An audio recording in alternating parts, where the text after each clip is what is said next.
As you can see in this video, it is about the Apple Pencil unboxing, and I'm just going to do the unboxing of this.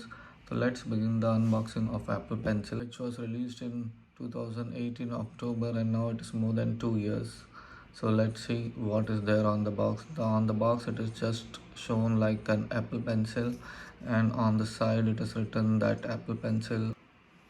On the back side it is just, you can see it is like made in Vietnam and designed by Apple California. So let's start now the unboxing by just pulling this small this thing.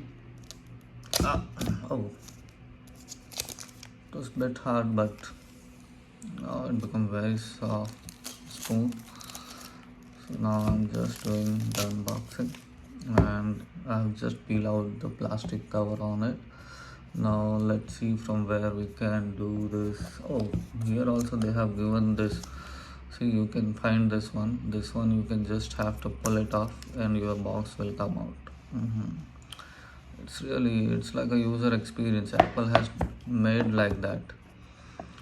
And now you can see what you are getting. Here is this one, and inside there is this Apple Pencil. This is the Apple Pencil, you can see. I'll just keep this box aside because there's nothing in this box, so let's keep it aside.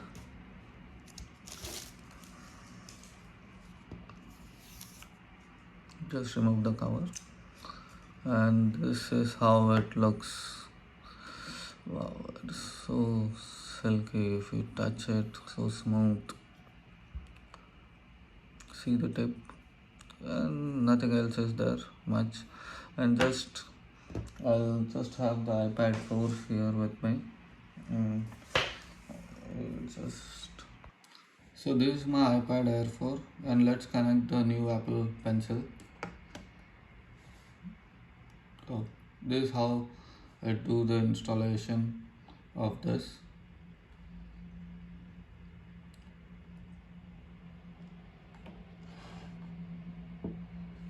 I'll just do the replay. Let's see. Try writing. Okay. Then we can continue. Explore double taps. Use Apple Pencil. Oh, so you have the option that you can switch between the tools by just double tapping this pencil. Okay, and I think it is all done. So it was so easy installation. So let's see where is the pencil. Here you can find the Apple Pencil, and now it is on 56% battery charge. The same thing you can find it here also, your Apple Pencil charging. Fine, let's go to setting again. What is there in the setting? Double tap. Okay, double tap, they have given you the option here which one you can select, like double tap, switch between tools and eraser, switch between current tools and the last tools, show color palettes. So that's it for this Apple Pencil. Hope in future videos I'll just try to use this Apple Pencil with this iPad, and we'll see how does it work. So that's all for this video.